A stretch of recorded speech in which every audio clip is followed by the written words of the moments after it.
سنت باب المدینہ افتاء مکتب جو ہے وہاں تشریف فرما ہوتے ہیں، اور مفتی عرفان صاحب جو کہ دارالافتاء اہل سنت سردار آباد فیصل آباد کے اندر الحمدللہ ہوتے ہیں، دونوں ہی مفتیان اکرام ہمارے ساتھ ہوں گے۔ آپ ہم سے کسی بھی حوالے سے کال کے ذریعے SMS کے ذریعے رابطہ کر سکتے ہیں، انشاءاللہ آپ کا سوال شامل سلسلہ کرنے کی کوشش کریں گے اور اس پر جو بھی حکم شریعت ہے مفتیان اکرام سے پوچھیں گے۔ درود پاک کی فضیلت سنتے ہیں۔ نبی کریم صلی اللہ تعالی علیہ وآلہ وسلم کا فرمان عالی شان جو کہ امیر اہل سنت دامت برکاتہم العالیہ نے اپنے رسالے ضیاء درود و سلام کے صفحہ نمبر 8 پر نقل فرمایا۔ نبی کریم علیہ السلام ارشاد فرماتے ہیں، قیامت کے روز اللہ عز و جل کے عرش کے سوا کوئی سایہ نہیں ہوگا، 3 شخص اللہ عز و جل کے عرش کے سائے میں ہوں گے۔ عرض کی گئی، یا رسول اللہ صلی اللہ تعالی علیہ وآلہ وسلم وہ کون لوگ ہوں گے؟ ارشاد فرمایا، وہ شخص جو میرے امتی کی پریشانی دور کرے، میری سنت کو زندہ کرنے والا، مجھ پر کثرت سے درود شریف پڑھنے والا۔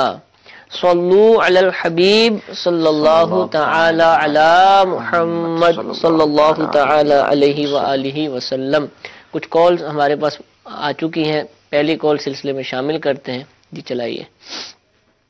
محمد سلیم اتاری مصطفیٰ آباد ریمنڈ سے میں نے یہ پوچھنا تھا سلیم بھائی، حقیقت میں کیا کٹا کتنے سال کا ہونا چاہیے؟ کٹا کر سکتے ہیں یا نہیں، اور بکرا کرنا چاہیے یا بکری؟ جزاک اللہ خیرہ۔ آمین۔ حقیقہ یہ لفظ بھی بہت لوگ بولتے ہیں، تو یہ بھی بتا دیں کہ یہ صحیح لفظ کیا ہے، اور کٹے کے حوالے سے میں نے تو پہلی دفعہ سوال سنا ہے، تو جو گائے کا بھینس کا جو بچہ ہوتا ہے تو اس کے حوالے سے کیا حکم شریعت ہے؟ بسم اللہ الرحمن الرحیم۔ عقیقہ مستحب عمل ہے، نبی کریم صلی اللہ علیہ وآلہ وسلم سے ثابت ہے کہ آپ نے حسنین کریمین کا عقیقہ کیا، اور بہتر یہ ہے کہ لڑکے کے لیے 2 بکرے ہوں اور لڑکی کے لیے 1 بکری ہو۔ لڑکے کے لیے 1 بکرا بھی کیا جا سکتا ہے، عقیقہ اس سے بھی ادا ہو جائے گا، یوں ہی بکرے کی جگہ بکری بھی کی جا سکتی ہے، اور بڑے جانور کے اندر حصہ بھی ڈالا جا سکتا ہے۔ لیکن عقیقے کے لیے جو بھی جانور ہو، چاہے چھوٹا جانور ہو یا بڑا جانور ہو، اس میں انہی تمام شرائط کا خیال رکھنا ضروری ہے جو کہ قربانی کے جانور کے لیے ضروری ہوتی ہیں۔ ٹھیک ہے کہ چھوٹا جانور ہے بکرا یا بکری تو 1 سال کا ہونا ضروری ہے، بڑا جانور ہے گائے یا جو ہے وہ بھینس ہے یا کٹا ہے تو اس کا 2 سال کا ہونا ضروری ہوگا، اور اس کا تمام عیوب سے پاک ہونا بھی ضروری ہوگا۔ یعنی جو قربانی کا جانور قربانی کی جتنی شرائط ہیں، جو ٹھیک ہے۔ تمام چیزیں قربانی کا جانور خریدتے وقت خیال رکھنا ضروری ہیں، وہ عقیقے کے جانور میں بھی ضروری ہیں۔ اب بڑے جانور میں اگر حصہ ڈال رہے ہیں تو لڑکے کے لیے 2 حصے ڈالے جائیں، لڑکی کے لیے 1 حصہ ڈالا جائے، اور جیسے ہم نے کہا کہ 2 کے بجائے 1 حصہ بھی لڑکے کے لیے 1 بکرا بھی کیا جا سکتا ہے، تو یوں ہی 1 حصہ بھی ڈالا جا سکتا ہے، اس میں کوئی حرج نہیں ہے۔ اور اصل جو لفظ ہے وہ عقیقہ ہے، عین قاف یا قاف ہا عقیقہ، حقیقہ نہیں ہے۔ ٹھیک ہے۔ تو عقیقہ جو ہے یہ مستحب ہے اور یہ کرنا چاہیے۔ فی زمانہ ہم دیکھتے ہیں کہ بہت سارے لوگ جو ہے وہ اپنے بچوں کی پیدائش کے وقت مٹھائی کے نام پر یا اور بہت ساری رسومات کے اندر تو جو ہے وہ بہت سارا پیسہ لگا دیتے ہیں، لیکن عقیقے جیسی سنت اور یہ اس مستحب عمل سے جو ہے وہ دور رہتے ہیں، لا علمی کی وجہ سے، یا بعض لوگ اس وجہ سے دور رہتے ہیں کہ عقیقہ کرنا پڑے گا تو بھئی سب کی دعوت کرنی پڑے گی۔ تو عقیقے کے لیے دعوت مستلزم نہیں ہے، عقیقے کا جو گوشت کی تقسیم کا مستحب طریقہ ہے وہی ہے جو قربانی کا ہے، ٹھیک ہے، کہ آپ اس کے 3 حصے کریں، 1 حصہ اپنے اہل و عیال کے لیے، 1 حصہ رشتہ داروں کے لیے، اور 1 حصہ فقراء کے لیے۔ اور سارا گوشت بھی خود بھی کھا سکتے ہیں، اور والدین بھی کھا سکتے ہیں، اور دادا دادی بھی کھا سکتے ہیں۔ بعض لوگوں میں یہ کانسیپٹ پایا جاتا ہے کہ جناب دادا دادی یا والدین عقیقے کا گوشت نہیں کھا سکتے، تو ایسا نہیں ہے، وہ بھی کھا سکتے ہیں۔ اور تقسیم کے اندر بھی پکا کر بھی آپ تقسیم کر سکتے ہیں، اور بغیر پکائے ویسے ہی گوشت بھی تقسیم کر سکتے ہیں، اس میں کسی قسم کی کوئی قباحت نہیں ہے۔ تو عقیقہ جو ہے وہ شکرانِ نعمت کے طور پر کیا جاتا ہے، اللہ تبارک و تعالی نے اولاد جیسی ایک عظیم نعمت عطا کی ہے، تو اس کے شکر کے طور پر انسان جو ہے وہ یہ صدقہ کرتا ہے، تو کرنا چاہیے۔ اور صدقہ ویسے بھی بلاؤں کو ٹالتا ہے، تو ایک جب بچہ ہوتا ہے تو بسا اوقات بیمار ہوتے ہیں بچے یا کوئی نہ کوئی پرابلم ہوتی ہے، تو یہ اس اعتبار سے بھی بہتر ہے کہ عقیقے کی سنت اور یہ مستحب عمل بھی ادا ہو، اور ساتھ ہی ساتھ بچے کا صدقہ بھی ہو گیا، شکرانِ نعمت بھی ہو گیا، اور بچے پر آنے والی آفات اور بلیات بھی اس کے صدقے میں دور ہو گئے۔ ٹھیک۔ اچھا، آپ نے ارشاد فرمایا کہ دعوت کرنا ضروری نہیں ہے، اصل گوشت کی تقسیم اور ذبح ہے، تو وہ ادارے کے جہاں جانور وغیرہ وصول کیے جاتے ہیں، جیسے صدقے کے بکرے لیے جاتے ہیں، جیسے مدارس ہو گئے، تو ایسی جگہوں پر بھی عقیقے کا بکرا دے سکتے ہیں؟ جی ہاں، ایسی جگہوں کے اوپر بھی جو ہے وہ دے سکتے ہیں. دعوت اسلامی میں بھی جیسے وصول کیا جاتا ہے صدقے یا عقیقے کا بکرا، تو وہاں بھی دے سکتے ہیں. ہاں، پیسے دینے سے کام نہیں چلے گا. کوئی یہ سوچے کہ جناب عقیقے کے بکرے کے اتنے پیسے بن رہے ہیں، میں یہ پیسے دیتا ہوں کہ مسجد مدرسے میں لگا لیں، نہیں. ٹھیک ہے، ذبح ضروری ہے عقیقے کے لیے، کہ عقیقے کا جو مستحب ہونا ہے اس کی جو ادائیگی ہوگی وہ ذبح سے ہوگی. ٹھیک ہے. ہاں، ذبح ہونے کے بعد اب اس کا گوشت جو ہے وہ مدرسے میں بچوں کو کھلا دیں یا ویسے غریبوں کے اندر تقسیم کر دیں تو اس میں کوئی حرج نہیں. ٹھیک ہے. جیسا کہ مفتی صاحب نے فرمایا کہ دعوت اسلامی میں بھی وصول کیا جاتا ہے. الحمدللہ دعوت اسلامی کے کثیر جامعات ہیں کہ جہاں پر رہائشی طلبہ موجود ہوتے ہیں، کہ دور دراز کے علاقوں سے آئے ہوتے ہیں اور اسی جامعۃ المدینہ میں رہائش پذیر ہوتے ہیں. تو ان کے کھانے پینے طعام کے لیے بھی بہت ساری چیزوں کی ضرورت ہوتی ہے، گوشت کی بھی ضرورت ہوتی ہے.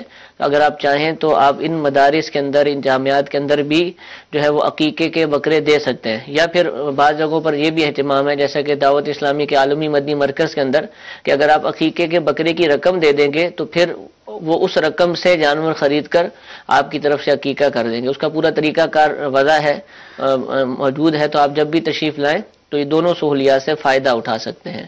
جی ایک اور کال چلائیے. کے لیے جاتے ہیں تو وہ بولتے ہیں کہ اتنا سونا لیں گے، یہ مکان لیں گے، یہ لیں گے، اس کے بعد ہم لوگ رشتہ دیں گے. کہ یہ مانگنا جائز ہے لڑکی والوں کی طرف سے یا نہیں؟ جی رشتے کے لیے، رشتے کی یعنی دینے کے لیے یا نکاح کرنے کے لیے لڑکی والوں کی جانب سے یہ مطالبہ کرنا کہ اتنی رقم یا اتنی چیزیں دیں گے تو ہم رشتہ دیں گے، یہ جائز نہیں ہے، یہ رشوت ہے. کیونکہ والدین یا اولیاء پر تو پہلے ہی اخلاقاً اور شرعاً لازم ہے کہ وہ اپنی بچیوں کا یا بچوں کا نکاح جو ہے وہ مناسب جگہ پر کریں، کف میں کریں، ہم پلہ لوگوں میں کریں، دینداری دیکھ کر کریں. تو یہ تو ان پر ویسے ہی اخلاقاً اور شرعاً لازم ہے. اب اس اخلاقی اور شرعی طور پر لازم ہونے والی چیز کے بدلے میں یہ مطالبہ کرنا کہ تم پیسے دو گے تو تمہیں جو ہے وہ ہم دیں گے، تو یہ رشوت ہے. اس کا مطالبہ کرنا ان کا ہرگز جائز نہیں ہے، اور نہ ہی ان کے حق میں یہ چیز لینا جائز ہے. ان کو اگر کسی نے اس طرح لیا بھی ہے تو بھی ان پر لازم ہے کہ جس سے لیا ہے اسے واپس لوٹا دیں اور اللہ عز و جل کی بارگاہ میں سچی توبہ کریں.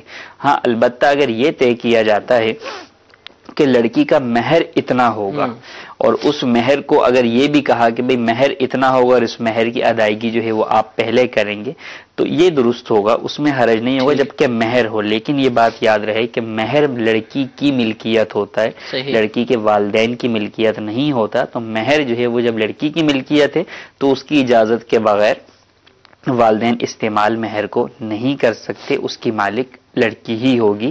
لیکن عموماً جو بات انہوں نے کی وہاں مہر کی بات نہیں ہوتی، وہاں پر لڑکی کے گھر والے اپنے لیے وہ پیسہ مانگتے ہیں کہ اس سے ہم جو ہے وہ رشتہ دیں گے اس پیسوں کے عوض، گویا کہ اس کے بدلے میں. تو ان کا یہ مطالبہ رشوت ہے جو کہ حرام ہے. اچھا ایک چیز اور بھی ہوتی ہے کہ ایک تو ایک نا اپنے لیے مانگ رہے تو سیدھا سیدھا سمجھ بھی آتا ہے. دوسرا یہ ہوتا ہے کہ رشتہ لینے کے رشتہ ہو گیا، کئی دن بات چلتی رہی، رسمیں بھی ہوئیں. اب نکاح کے جب ایام آتے ہیں نا تو پھر بیٹھتے ہیں آپس میں، تو اس وقت ہوتا ہے کہ لکھوائیں گے کیا.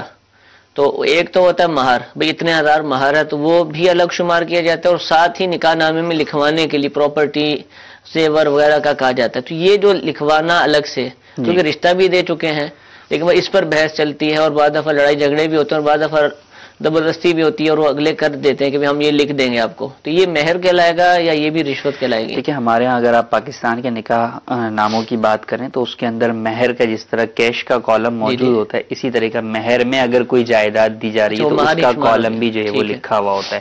تو اب اگر اس پر بات ہو رہی ہے تو وہ مہر ہی ہے، وہ مہر پر ہی گفتگو ہو رہی ہوتی ہے کہ مہر جو ہے وہ اتنا تو سونا ہوگا، اتنے پیسے ہوں گے اور ساتھ میں مہر میں یہ پراپرٹی بھی دی جائے گی. اس طور پر لکھوایا جا رہا ہے. اگر وہ مہر ہی ہے تو ٹھیک ہے، اس میں حرج نہیں ہے. فریقین جس بھی مہر پر راضی ہو جائیں گے وہ مہر ہوگا کہ مہر کی کم از کم مقدار تو بیان کی گئی لیکن زیادہ مقدار بیان نہیں کی گئی. البتہ بعض جگہوں کے اوپر یہ لکھا ہوا ہوتا ہے کہ بھئی اگر جو ہے وہ شوہر دوسری شادی کرے گا یا طلاق دے گا تو اب ایسی صورت کے اندر وہ یہ چیزیں بیوی کو ادا کرے گا. یہ جائز نہیں ہے، یہ تو گویا کہ اس کے اوپر جرمانہ لگانا ہے. تو اگر بلا وجہ شرعی وہ طلاق دے گا تو خود گناہ گار ہے. ٹھیک ہے. اور اگر گناہ گار ہے لیکن اس کے اوپر پینلٹی نہیں لگائی جا سکتی، جرمانہ نہیں لگایا جا سکتا، طلاق کا حق بہرحال اس کے پاس جو ہے وہ شریعت مطہرہ نے رکھا ہے. تو اب یہ جو جرمانے کی جو ہے وہ شرط لگائی جاتی ہے یہ ہرگز جائز نہیں ہے. اس کو بھی ہرگز لکھنے کی یا لکھوانے کی یا نکاح خواہ کے لکھنے کی اجازت نہیں. ٹھیک ہے ٹھیک ہے، جزاک اللہ. جی مفتی عرفان صاحب بھی ہمارے ساتھ ہیں، ان کے لیے بھی ایک کال سلسلے میں شامل کرتے ہیں. جی پہلی کال چلائیے. سوال یہ ہے کہ میرا والد صاحب جو ہے نا فوت ہو گیا، تو اس کے لیے مغفرت کے لیے کوئی ایسی صورت بتائیں جو میں پڑھوں اور وہ اس کی مغفرت ہو جائے. جی حضور، والد صاحب کی مغفرت کے لیے کیا عمل کرے کہ ان کی مغفرت ہو جائے، اصالہ ثواب کے حوالے سے.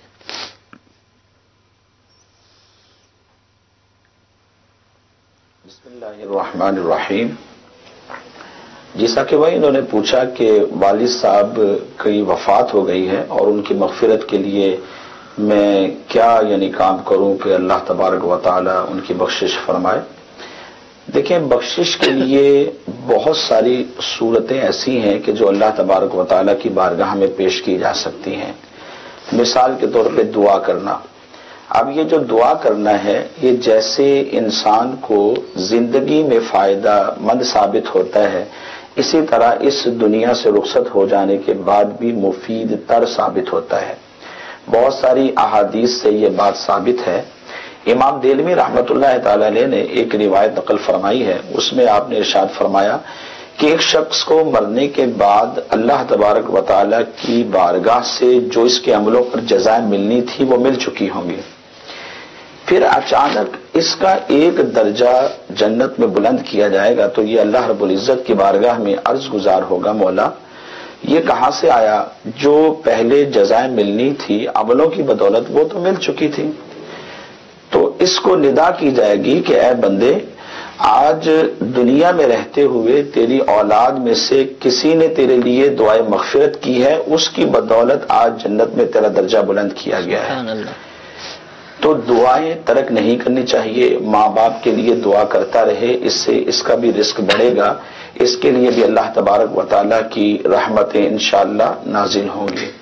اور اس کے علاوہ دیکھیں، چونکہ اس کا تعلق اصالہ ثواب سے بھی ہے کہ ماں باپ کے لیے کوئی عمل کر جانا کہ جو ان کے لیے مفید ثابت ہو.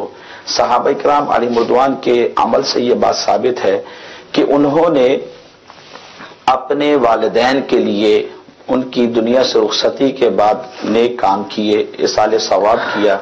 جیسا کہ حضرت سعد رضی اللہ تعالیٰ عنہ کے بارے میں بھی روایت میں آتا ہے کہ انہوں نے سرکار دو عالم صلی اللہ علیہ وسلم کی بارگاہ میں یہ عرض کی تھی، یا رسول اللہ صلی اللہ علیہ وسلم، میری والدہ کا انتقال ہو گیا ہے، کوئی ایسا عمل بتائیے کہ جو میں ان کے لیے کر دوں. تو سرکار دو عالم صلی اللہ علیہ وسلم نے ارشاد فرمایا تھا کہ پانی. پھر انہوں نے ایک کنواں کھدوا کر اپنی والدہ کے نام لگوا دیا، یعنی جو بھی وہاں سے پانی پیے گا اس کا ثواب میری امی جان کو پہنچے گا. تو اصالہ ثواب اس طرح بہت اچھا عمل ہے، کرنا چاہیے. بلکہ یہ تو پوچھ رہے ہیں کہ مجھے کوئی کام بتائیں. کام تو حاضر ہیں، دین کے بہت سارے کام ہیں جہاں پر انسان خرچ کر سکتا ہے اپنی حیثیت کے مطابق. جیسے آج کل دیکھیں نا، یہ ابھی چل رہا ہے ٹیلی تھون کا سلسلہ دعوت اسلامی کی طرف سے. اس میں بھی اگر یہ اپنا پیسے جمع کروائیں گے اور یونٹ لے لیتے ہیں تو انشاءاللہ العزیز اس میں بھی ان کو بہت زیادہ فائدہ پہنچے گا. علماء لوگ بنیں گے، طلباء پڑھیں گے اور دین کا علم حاصل کریں گے. دین کا علم حاصل کرنے کے بعد آگے کتنوں کو سکھائیں گے اور کتنے لوگ دین سے وابستہ ہوں گے. انشاءاللہ العزیز امید ہے اس کا ثواب بھی ان کے والدین کو پہنچتا رہے گا. ماشاءاللہ. ٹیلی تھون کا آپ نے بہت ہی اچھی ترغیب دلائی. مدنی چینل کے جو ناظرین اس حوالے سے اپڈیٹ نہیں ہیں ان کے لیے عرض کر رہا ہوں کہ دعوت اسلامی کے 2 شعبہ جات، مدرسۃ المدینہ کے جہاں حفظ و ناظرہ قرآن پاک پڑھنے کی تعلیم دی جاتی ہے، اور جامعات المدینہ کے جہاں پر عالم کورس کروایا جاتا ہے. اسلامی بہنوں کے لیے بھی الگ سے جامعات ہیں اور اسلامی بھائیوں کے لیے بھی، اور یہ سینکڑوں کی تعداد میں الحمدللہ. ان دونوں شعبہ جات کے جملہ اخراجات جو ان کے اندر ہوتے ہیں ان کو پورا کرنے کے لیے الحمدللہ 17 دسمبر آنے والی اتوار 17 دسمبر پاکستانی وقت کے مطابق دن 2 بجے سے رات 2 بجے تک ٹیلی تھون یعنی مدنی عطیات مہم کا اہتمام کیا گیا ہے۔ مدنی چینل پر یہ ٹیلی تھون ہوگا، نمبرز آپ کو ابھی بھی دکھائے جا رہے ہیں، اکاؤنٹ نمبر بھی دکھائے جا رہے ہیں، اس دن بھی دکھائے جا رہے ہوں گے۔ تو ان شعبہ جات کے اخراجات کو پورا کرنے کے لیے الحمدللہ یہ ٹیلی تھون کیا جا رہا ہے، جس کا ایک یونٹ جو ہے وہ 10,000 روپے پاکستانی مقرر کیا گیا ہے۔ اور اگر آپ یہ ایک یونٹ کی نیت کریں، ایک سے زیادہ کی نیت کریں تو انشاءاللہ ضرور آپ کو بہت زیادہ ثواب ملے گا۔ اس سے کم بھی اگر آپ دینا چاہیں تو دے سکتے ہیں، انہی اکاؤنٹس نمبر میں آپ ان کو ڈلوا سکتے ہیں، یا اپنے علاقے کے ذمہ داران سے رابطہ کیجیے، وہ بھی آپ سے براہ راست بھی وصول کر لیں گے، وہ بھی مدنی مرکز میں پہنچانے کی ترکیب کر دیں گے۔ بالخصوص آپ کے جو اعز و اقربا ہیں، رشتہ دار ہیں، آپ کے ساتھ کام کرتے ہیں، ان تک بھی یہ نیکی کی دعوت پہنچائیے۔ انشاءاللہ قرآن پاک پڑھنے والے، علم دین حاصل کرنے والے علماء طلباء پر جب یہ خرچ ہوگا تو انشاءاللہ اس کی برکتیں بھی بہت زیادہ ہوں گی۔ تو امید ہے کہ انشاءاللہ اس سلسلے میں نیت کریں گے، تعاون بھی کریں گے اور دوسروں کو بھی اس کی ترغیب دلائیں گے۔ مفتی عرفان صاحب سے سوال ہے کہ ابھی جیسا کہ ابھی ہم نے یہاں پر سوال پوچھا مہر کے حوالے سے، ایک سوال ہمارے پاس آیا ہوا ہے زیور کے حوالے سے، کہ بعض اوقات یہ ہوتا ہے کہ لڑکے والوں کی طرف سے لڑکی کو زیور دیا جاتا ہے، اور سوال پوچھنے والے نے یہ پوچھا ہے کہ لڑکی کو زیور دے دیا اور کہا کہ یہ تمہارا ہے، پھر آپس میں ناچاکی ہوئی، کچھ عرصہ وہ علیحدہ رہے، بالآخر شوہر نے لڑکی کو طلاق دے دی۔ اب شوہر جو ہے وہ جو مرد ہے وہ لڑکی سے زیور کا مطالبہ کر رہا ہے، تو کیا ایسا ہو سکتا ہے کہ اب اس کو واپس کر دیا جائے، یا وہ لڑکی ہی کی ملکیت ہے؟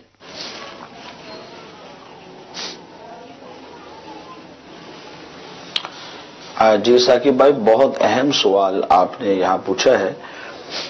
دیکھیں کہ اول تو بے رہ روی کی وجہ سے طلاق کی جو ایک شرح ہے وہ بڑھتی چلی جا رہی ہے، اور میں تو خیر دعا گو ہوں کہ اللہ تبارک و تعالی ہم سب کو اس بے رہ روی سے محفوظ فرمائے، آمین آمین۔ اور امت مسلمہ کو ان کے گھروں میں آپس میں اتفاق و اتحاد کی دولت نصیب فرمائے۔ بہرحال کبھی اگر ایسا ہو جائے کہ میاں بیوی کے درمیان سیپریشن ہو گئی، جدائی ہو گئی، اور ہوا یہ کہ جب نکاح ہوا اس شادی کے موقع پر شوہر کی طرف سے یا اس کے خاندان والوں کی طرف سے بیوی کو جو زیورات دیے گئے تھے تو ان کے بارے میں پھر ہم کیا فیصلہ کریں گے؟ دیکھیں اس صورت میں جو علماء اسلام نے ہمیں صورتیں دی ہیں وہ تین ہیں۔ پہلی صورت تو یہ ہے کہ آیا کہ بیوی کو دیتے ہوئے یہ تصریح کر دی تھی کہ تم اس کی مالک ہو، اگر شوہر کی طرف سے دیا گیا تو شوہر نے تصریح کر دی، اور اگر اس کے والدین کی طرف سے یعنی بیوی کے سسرال کی طرف سے دیا گیا ہے تو انہوں نے یہ تصریح کر دی کہ تم اس کی مالک ہو، تو ایسی صورت میں تو وہ بیوی اس کی مالک ہو جاتی ہے۔ اور اگر یہ تصریح نہیں کی گئی یعنی یہ نہیں بتایا گیا کہ تم اس کے مالک ہو، تو ایسی صورت میں پھر ہم یہ دیکھیں گے آیا کہ وہاں کا عرف کیا ہے۔ اگر عرف یہ ہو کہ شادی کے موقع پر جو زیورات دیے جاتے ہیں بیوی اس کی مالک ہو جاتی ہے، تو اس صورت کے اندر بھی بیوی اس کی مالک کہلائے گی اور وہ زیور اس کے ساتھ ہی رہے گا۔ اور تیسری ایک صورت یہ ہوتی ہے کہ نہ تو تصریح کی گئی کہ تم اس کی مالک ہو یا مالک نہیں ہو، اور دوسری صورت یہ ہے کہ تصریح بھی نہیں کی گئی اور وہاں کا عرف بھی یہ ہے کہ بیوی مالک نہیں ہوتی، تو اس صورت کے اندر پھر بیوی مالک نہیں ہوگی، یعنی یوں کہہ دیا گیا کہ یہ تمہیں صرف پہننے کے لیے دیا ہے، اور یا یہ کچھ بھی نہیں کہا گیا، لیکن عرف یہ ہے کہ اگر کوئی سیپریشن وغیرہ ہو جائے، طلاق ہو جائے تو یہ زیورات واپس لے لیے جاتے ہیں، تو پھر اس عرف کے مطابق عمل کریں گے اور بیوی کو پھر وہ زیورات واپس دینے پڑیں گے۔ یہ تین صورتیں عام طور پر ہوتی ہیں، اور ان تینوں میں سے جس کی جو صورت ہو اس کے مطابق فیصلہ تو کیا جا سکتا ہے، لیکن بہرحال جب کبھی ایسا موقع آ جائے تو فوری طور پر مفتیان کرام سے رجوع کرنا چاہیے، کیونکہ بہت ساری صورتیں ایسی بیچ میں سے نکل آتی ہیں جس میں ابہام ہوتا ہے اور لوگ فیصلہ نہیں آپس میں کر پا رہے ہوتے، اور پھر اہل علم حضرات جو ہوتے ہیں پھر وہ ساری صورتیں سامنے رکھ کر اور پھر اس کے مطابق فیصلہ کر دیتے ہیں کہ آیا کہ بیوی اس کی مالک ہے یا شوہر اس کا مالک ہے یا اس کے والدین اس کے مالک ہیں، پھر اس کے مطابق یہ عمل کریں۔ ٹھیک ہے۔ اچھا، یہ آپ نے عرف کا لفظ بولا یعنی رواج، تو یہ رواج سے کیا مراد ہے؟ اس کے خاندان کا رواج دیکھیں گے، اس شہر کو دیکھیں گے؟ یہ آپ ارشاد فرما دیں۔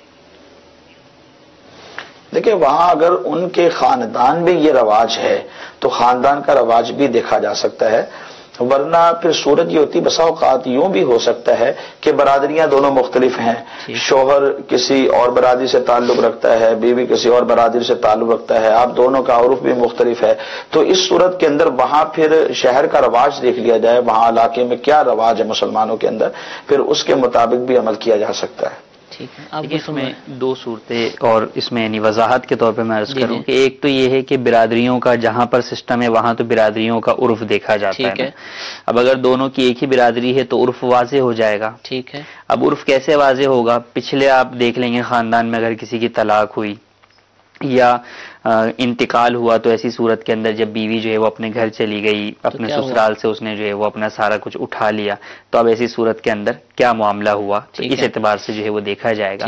تو ایک ہی خاندان ہے، ایک ہی برادری ہے تو عرف واضح ہوتا ہے، لیکن جہاں پر برادریاں علیحدہ علیحدہ ہوں تو پھر دینے والوں کی برادری کا عرف دیکھا جائے گا کہ لڑکے نے اگر دیا ہے تو لڑکے والوں کا عرف کیا ہے وہ دیکھیں گے، اور اس عرف میں خود ہی فیصلہ نہ کرنے بیٹھیں، کیونکہ اس آیت مبارکہ میں اللہ تبارک و تعالی ارشاد فرماتا ہے وَإِنْ آتَيْتُمْ إِحْدَاهُنَّ قِنْطَارًا فَلَا تَأْخُذُوا مِنْهُ شَيْئًا أَتَأْخُذُونَهُ بُهْتَانًا وَإِثْمًا مُبِينًا، کہ اگر تم نے کسی عورت کو جو ہے وہ ڈھیر سارا مال دے دیا، اب جدائی کا وقت آ گیا تو اب ان سے کچھ نہ لو، کیا تم ان کے اوپر بہتان یا جو ہے وہ بہت بڑا گناہ باندھ کر ان سے کوئی چیز لوگے؟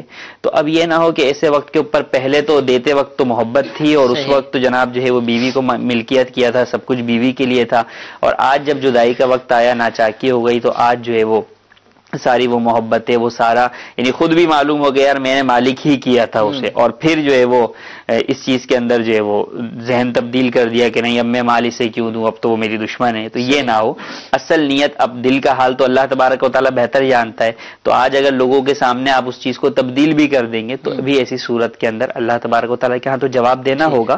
اور پھر مختلف چیزوں کے اعتبار سے بھی دیکھیں، ایک تو یہ ہے کہ اس طور پر یعنی جو بری وغیرہ کے اندر لین دین ہوتا ہے اس کے علاوہ منہ دکھائی کا الگ لوگوں کے ہاں عرف ہوتا ہے، یعنی ویسے بری کا معاملہ الگ ہے لیکن منہ دکھائی میں عموماً جو ہے وہ مالک جو ہے وہ شوہر کرتا ہے۔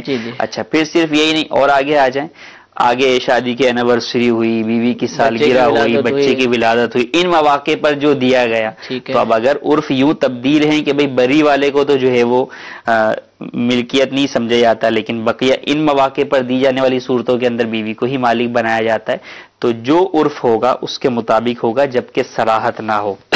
جہاں ڈاؤٹ فل صورت ہے اولاً تو یہی کہ مفتیان کرام سے رجوع کریں، اور اگر یہ ہے کہ خود بندہ جو ہے وہ اس چیز کو کلیئر نہیں کر پا رہا تو دوسرے کا مال نہ لیں، اس سے بہتر یہ ہے کہ آپ اپنا مال اس کی طرف جانے دیں، تو آپ کی طرف سے چلا جائے گا تو کوئی نہیں، لیکن اگر دل میں کھوٹ رکھتے ہوئے کسی کا لے لیا تو اس کی پکڑ جو ہے وہ بڑی ہے کہ کل قیامت میں اللہ کے بے برکتی بھی ہوتی ہے، پھر اس طریقے کسی کا ایک طرح کا آپ نے غصب ہی کر لیا، چھین لیا اس سے، تو اس سے بچنا چاہیے۔ اور دارالافتاء اہل سنت سے آپ رابطہ کریں، کبھی ایسا مسئلہ ہو جائے، اس کے فون نمبرز ہیں، دارالافتاء اہل سنت کی شاخیں الحمدللہ ملک بھر میں موجود ہیں، ہم وقتاً فوقتاً بیان کرتے رہتے ہیں، تو آپ یہاں رجوع کریں، دیگر مفتیان اکرام جو ہیں معتمد مفتیان اکرام ان سے آپ رابطہ کریں تو انشاءاللہ آپ کی شرعی رہنمائی کا سلسلہ ہو جائے گا۔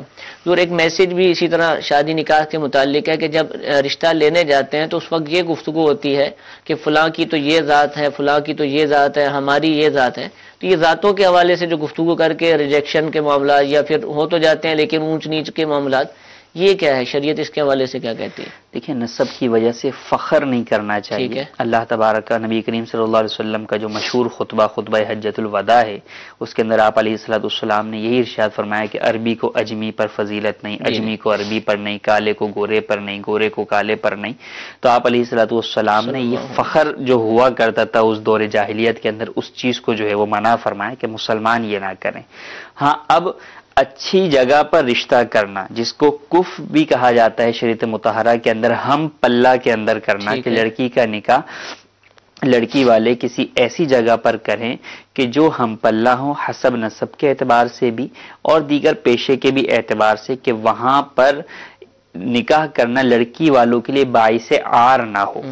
جیسے مثال کے طور پہ سادات کرام ہیں تو ان کا نسب ویسے ہی فخر کی وجہ سے نہیں، نبی کریم صلی اللہ علیہ وسلم سے نسبت کی وجہ سے سب سے بڑھ کر ہے۔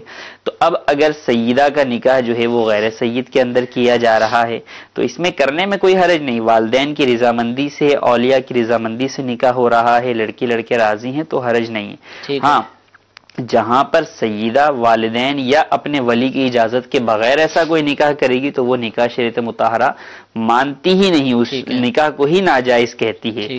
لیکن جہاں پر والدین کی رضامندی کے ساتھ ہو رہا ہے تو اس میں کوئی حرج نہیں، لیکن پھر بھی لازمی سی بات ہے جب بہتر تلاش کرنے کے لیے کہا گیا، کف تلاش کرنے کے لیے، ہم پلہ تلاش کرنے کے لیے والدین کو کہا گیا شریعت مطہرہ نے، تو وہ یہ دیکھتے ہیں کہ اچھے گھرانے کے اندر، اچھے ماحول کے اندر جو ہے وہ کریں، تو اس اعتبار سے دیکھنے میں حرج نہیں۔ لیکن ریجیکشن کی بنیاد میں فخر و غرور، تکبر و تعلی یہ ہرگز نہ ہو۔ اگر کسی کو آپ نے منع بھی کرنا ہے تو ایسے حسن انداز میں منع کریں کہ ان کو برا نہ لگے، کہ آپ کو اس بات کا تو اختیار دیا گیا کہ آپ اپنے بچے یا بچی کے لیے جو ہے وہ اچھا رشتہ اختیار کریں، لیکن اس بات کا اختیار نہیں دیا گیا کہ آپ سامنے والے کو ذلیل کریں یا اس کی بے عزتی کریں یا اس کی دل آزاری کریں، اس بات کی ہرگز اجازت نہیں ہے۔ تو اس بات کا خیال رکھنا ضروری ہے۔ باقی یہ کہ نہیں دوسری برادری میں نکاح ہو ہی نہیں سکتا، یہ غلط ہے۔ دوسری برادری کے اندر نکاح ہو سکتا ہے، والدین کی رضامندی کے ساتھ جو ہے وہ بالکل ہو سکتا ہے۔ تو والدین کی رضامندی ہے، اولیاء کی رضامندی ہے، لڑکی بھی یا لڑکا بھی جو ہے وہ راضی ہیں تو کر سکتے ہیں، اس میں کوئی حرج نہیں۔ اچھا، یہ دوسری برادری، اب آپ نے مسئلہ بیان فرمایا ہی ہے کہ والدین نے، لڑکے نے، لڑکی نے، سب نے آپس میں طے کر کے دوسری برادری میں نکاح کر لیا، کوئی ایشو نہیں، سارے راضی ہیں۔ خاندان والے، برادری والے راضی نہیں ہوتے۔ بعض دفعہ تو سنا ہے کہ جھوٹ بھی بولنا پڑتا ہے، لڑکے والے بھی جھوٹ بول رہے ہوتے ہیں کہ بھئی یہاں ہماری برادری کا، اور لڑکی والے بھی بول رہے ہوتے ہیں ہماری برادری کا ہے، تو اور پھر سمجھایا جاتا ہے ایک دوسرے کو کہ بھئی میں آپ کو اس پہ ایک لطیفہ سناتا ہوں۔ پچھلے دنوں مجھے ایک فون آیا والد صاحب کا، تو وہ یہ کہہ رہے تھے کہ بیٹا جو ہے وہ ہمارا کسی اور جگہ جو ہے وہ نکاح کرنے کا جو ہے وہ قائل ہے، اور وہ جو ہے وہ ہمیں اس بات کی طرف کہہ رہا ہے کہ نہیں آپ میرا رشتہ وہاں لے کر جو ہے وہ جائیں۔ تو آپ یہ چیک کر کے بتا دیں، دارالفتہ کے نمبر پہ آئے گا، استخارہ کر کے بتا دیں کہ اس پہ کسی نے کچھ کروایا ہوا تو نہیں ہے۔ تو میں نے ان سے یہ عرض کی کہ وہاں پر نکاح کرنے میں کیا مسئلہ ہے، کوئی یعنی دینی مسئلہ ہے یا اور کوئی مسئلہ ہے؟ تو آپ کہہ رہے نہیں ویسے لڑکی جو ہے وہ بہت اچھی ہے، دیندار بھی ہے، سب کچھ ہے، سارے معاملہ ہے، وہ ہماری برادری نہیں ہے۔ تو میں نے کہا اگر برادری کے اندر اچھا رشتہ نہیں مل رہا تو آپ باہر بھی کر سکتے ہیں۔ تو کہہ رہے ہیں ہم نے برادری میں ہی کرنا ہے۔ تو میں نے کہا آپ مجھے یہ بتائیے، اگر ابھی آپ کے بچے کا تھوڑی دیر میں مجھے فون آئے اور وہ کہے کہ آپ والد صاحب کا استخارہ کر کے بتائیں کہ ان پہ کسی نے کچھ کروایا تو نہیں کہ وہ برادری کی جال میں پھنسے ہوئے، تو میں انہیں کیا جواب دوں گا؟ تو دو طرفہ ہی معاملہ ہے کہ یعنی والدین بھی بلا وجہ برادری کے معاملے پر ضد نہ کریں، چاہے اپنی وجہ سے چاہے برادری کی وجہ سے۔ اگر اولاد کے لیے اچھا رشتہ برادری میں نہیں ہے اور باہر ہے تو لازمی سی بات ہے آپ کو اولاد کے لیے اچھا رشتہ تلاش کرنے کا کہا گیا، یہ تو نہیں کہا گیا کہ برادری میں ہی کریں۔ اب برادری میں اگر کسی کا جو ہے وہ اچھا وہ ہے ہی نہیں، دیندار، سب سے پہلے دین کو جو ہے وہ تقاضا کیا گیا کہ آپ دینداری دیکھیں۔ اب برادری میں لڑکی کے لیے جو لڑکے ہیں وہ دیندار ہی نہیں ہیں، برادری سے باہر کوئی دیندار ملتا ہے، عالم دین ملتا ہے، تو اب کوئی کہے کہ نہیں برادری کے اندر ہی کرنا ہے، تو اس کو یہی سمجھایا جائے گا کہ اچھے رشتے کی تلاش کا آپ کو کہا گیا تو آپ اچھا رشتہ باہر بھی کر سکتے ہیں۔ ورنہ تو جو یہ دوسروں بچوں کے بارے میں سوچتے ہیں کہ جناب بچے جو ہے وہ ان پر کسی نے کچھ کرا تو نہیں دیا یا اس لڑکی نے تو کچھ نہیں کرا دیا، تو بچے بھی یہ سوچتے ہوں ان پہ برادری نے تو کچھ نہیں کروا دیا، کوئی جادو وادو تو نہیں ہو گیا، ان کا بھی استخارہ جو ہے وہ کچھ ہونا چاہیے۔ وہ بات الگ ہے، اس بات سے قطع نظر میں بات کر رہا ہوں کہ لڑکے لڑکی کا آپس میں نکاح سے پہلے کوئی رابطہ یا ان کا یوں جو ہے وہ میل ملاپ، وہ بہرحال ناجائز ہے، اس کی اسلام ہرگز اجازت بھی نہیں دیتا اور نہ ہی اس بات کی پذیرائی کرتا ہے۔ کہا یہی جاتا ہے کہ والدین کی رضامندی کے ساتھ اچھی جگہ پر جو ہے وہ آپ رشتہ کریں، لیکن بہرحال والدین کو بھی چاہیے کہ بلا وجہ کی برادری کی اپنی ضد یا برادری کی وجہ سے، اور برادری والوں کو بھی یہ سوچنا چاہیے، کیونکہ ہوتا یہ ہے کہ برادریاں پھر جو ہے وہ اپنی برادریوں سے خارج کر دیتی ہیں باہر نکاح کرنے کی صورت میں، تو ان کا ایسا کرنا بھی ہرگز جائز نہیں ہے۔ برادری کے جو سربراہان ہیں ان پر بھی لازم ہے کہ شریعت مطہرہ کو فالو کریں۔ یہ برادری، فخر و غرور، تکبر و تعلی، اسلام اس بات کی اجازت نہیں دیتا۔ اسلام نے تو کہا انما المؤمنون اخوہ، مومن جو ہے وہ آپس میں بھائی بھائی ہیں۔ تو اب اس بھائی چارے کا تقاضا یہ ہے کہ اگر آپ کے جو ہے وہ برادری کے ہی کسی فرد کو اچھا رشتہ برادری سے باہر مل رہا ہے تو آپ اس کی سپورٹ کریں، نہ یہ کہ آپ اس کی خلاف ورزی کریں، مخالفت نہ کی جائے اور نہ ہی ان کو پریشر رائز کیا جائے۔ امید ہے کہ اس حوالے سے اچھی رہنمائی ہو چکی ہوگی۔ ایک اور کال سلسلے میں شامل کرتے ہیں، جی چلائیے۔ ہم نے نا یونٹ کے لیے پیسے دینے سے تو میری دادی کے نا فوت ہو گئی اور اس کا سونا پڑا ہے، وہ اس کو سیل کر کے ہم یونٹ دے سکتے ہیں؟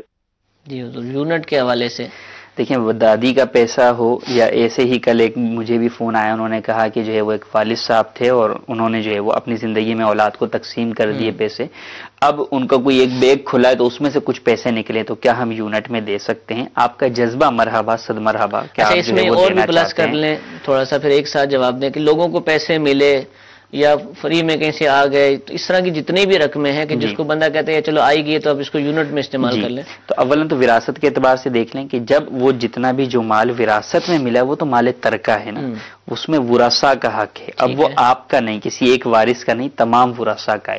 اگر تمام ورثاء بالغ ہیں اور سب بخوشی اس بات کی اجازت دیتے ہیں کہ ٹھیک ہے ہمارے مرحوم والد کے لیے یا دادی کے ایصال ثواب کے لیے آپ یہ رقم دے دیں، تو بالکل دے دیں، اس میں کوئی حرج نہیں ہے. لیکن اگر ورثاء بالغ نہیں ہیں یا ورثاء بالغ ہیں لیکن راضی نہیں ہیں تو ایسی صورت میں بہرحال وہ مال اب جو ہے ورثاء کی ملکیت ہے، ان کا حق ہے، انہی میں تقسیم ہوگا. ہاں آپ نے سب کو دے دیا، اب اس کے اندر 4 ورثاء راضی ہیں، ٹھیک ہے وہ اپنا حصہ جو ہے وہ دے دیں، جبکہ وہ بالغ ہوں تو ان کو بالکل دینے کا جو ہے وہ حق حاصل ہے. اور اس کے علاوہ جو آپ نے گفتگو کی کہ بھئی اور کہیں سے مال ملا، راستے میں سے پڑا ہوا جو ہے وہ کہیں سے مال مل گیا، یا جو ہے وہ کوئی دکان پر جو ہے وہ آپ کے مال چھوڑ کر چلا گیا، یا اور کسی نے زیادہ پیسے دے دیے، مثال کے طور پہ دینے 10,000 تھے، کسی نے گن کر جو ہے وہ آپ کو 10 دیا، آپ نے کاؤنٹ کیا 11 ہیں. اب آپ سوچیں کہ جناب یہ ایک اس نے تو دے ہی دیے 10 بول کر ہی، چلو میں ایک جو ہے وہ مسجد میں دے دیتا ہوں، میں تھوڑی لے رہا ہوں، اللہ کے نام کام میں جو ہے وہ لگا رہا ہوں، میں جو ہے وہ ٹیلی فون میں دے دیتا ہوں یا میں مدرسے میں دے دیتا ہوں. یہ درست نہیں ہوگا. جو پیسہ آپ کو پڑا ہوا ملا ہے اس کا حکم لکتے کا ہے. یوں ہی آپ کی دکان پر کوئی چھوڑ کر گیا وہ لکتا ہے، یوں ہی کسی نے آپ کو زیادہ دے دیا ہے تو ایسی صورت میں اصل مالک تک پہنچائیں گے. ہاں جہاں مالک تک پہنچانا ممکن نہ ہو، اولاً اعلان کیا جائے گا. اعلان کرنے کے بعد جب آپ کو غالب گمان اس بات کا ہو جائے کہ اب اس کا مالک اسے تلاش نہیں کرتا ہوگا، پھر آپ صدقہ کریں گے. اب اس میں صدقہ کرنے کے اندر آپ مسجد میں بھی دے سکتے ہیں، مدرسے میں بھی دے سکتے ہیں، آپ ٹیلی فون کے اندر بھی دے سکتے ہیں، اس میں حرج نہیں ہے. لیکن پہلے اعلان، اور اعلان کے بعد اتنا عرصہ گزر جانا کہ ظن غالب اس بات پر ہو جائے کہ اب مالک اس پیسے کو تلاش نہیں کرتا ہو. اب یہ ظن غالب مختلف ہوگا. 1 روپیہ ملا تو اس کا ظن غالب جو ہے وہ بہت جلدی ہو جائے گا کہ 1 روپے کو کون تلاش کرتا پھرے گا. لیکن اگر کسی کے 10,000 کے جو ہے وہ پیسے ہی گم ہو گئے تو اب تھوڑا ٹائم ہوگا کہ وہ کافی عرصے تک تو اس کو تلاش کرتا رہے گا، معلومات لے گا، دیگر چیزیں ہیں. تو ہم بھی اعلان کریں گے. اعلان ہم پر بھی شرعی اعتبار سے لازم ہے کہ اصل مالک تک پہنچانا ہے. تو اب ایسا نہ ہو کہ ہم ٹیلی فون یا کسی بھی ایون ہم مسجد میں دیں، مدرسے میں دیں، کرنے تو نیک کام جا رہے ہیں لیکن اس کی ابتدا میں کہیں گناہ میں مبتلا نہ ہو جائیں کہ وہ ہمارے لیے حلال ہی نہیں ہے. اور اللہ تبارک و تعالیٰ تو پاک ہے اور پاک مال کو ہی قبول کرتا ہے. تو تھوڑا دیں لیکن پاک دیں، اور اللہ تبارک و تعالیٰ کی بارگاہ میں جو دیں اچھی اچھی نیتوں کے ساتھ. مختصر ارشاد فرمائیں کہ زکوٰۃ دے سکتے ہیں ٹیلی فون میں جو بھی؟ جی ہاں زکوٰۃ دے سکتے ہیں لیکن بتا کر دینی ہوگی کہ یہ زکوٰۃ ہے یا فطرہ ہے. 17 دسمبر جو ٹیلی تھون ہو رہا ہے اس میں زکوٰۃ بھی دی جا سکتی ہے لیکن بتا کر، اور غالباً زکوٰۃ کے اکاؤنٹ بھی شاید الگ ہوں گے، تو اب اس چیز کا بھی اہتمام کیجیے گا. ایک کال مزید سلسلے میں شامل کرتے ہیں. جی چلائیے. کیا عمرہ کرنے والے کو حاجی کہہ سکتے ہیں؟ جی حضور، عمرہ کرنے والے کو حاجی، بلکہ عمرہ کرنے جا رہا ہے اور ابھی کیا نہیں وہ بھی حاجی، حج کرنے جا رہا ہے اور ابھی کیا نہیں تو اس کو بھی حاجی کہہ سکتے ہیں.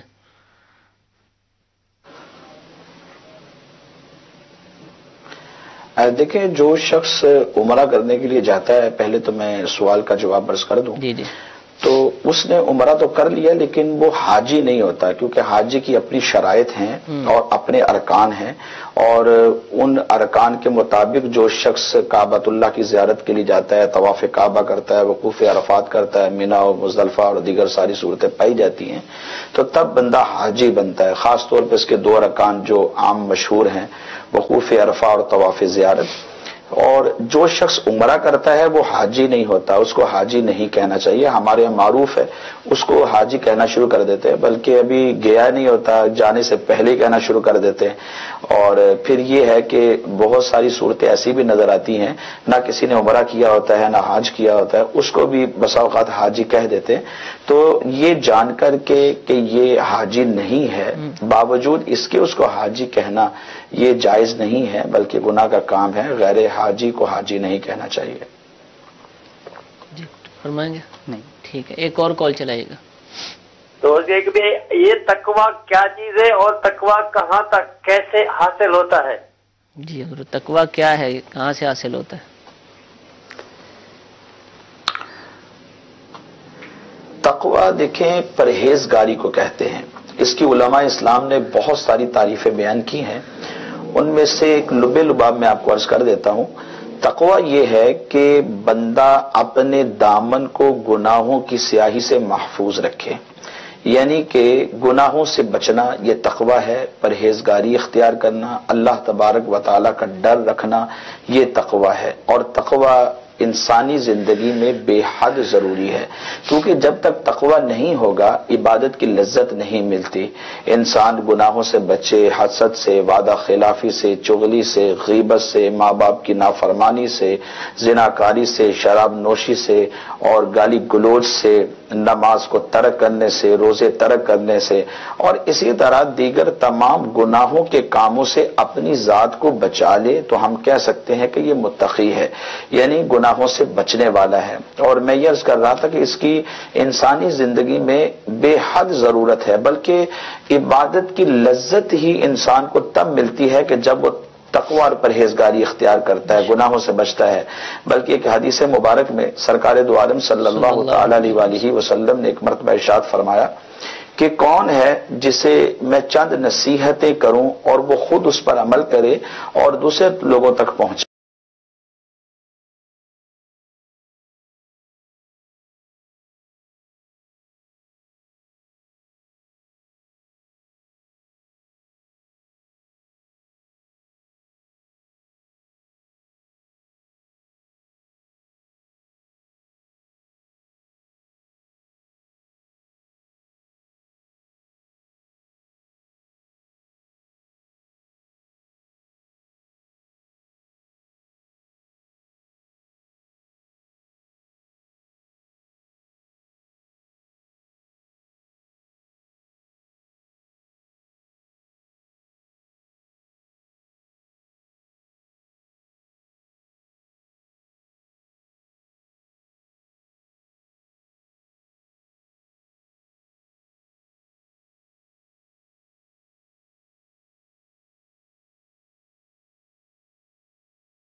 وعلى آلك وأصحابك يا حبيب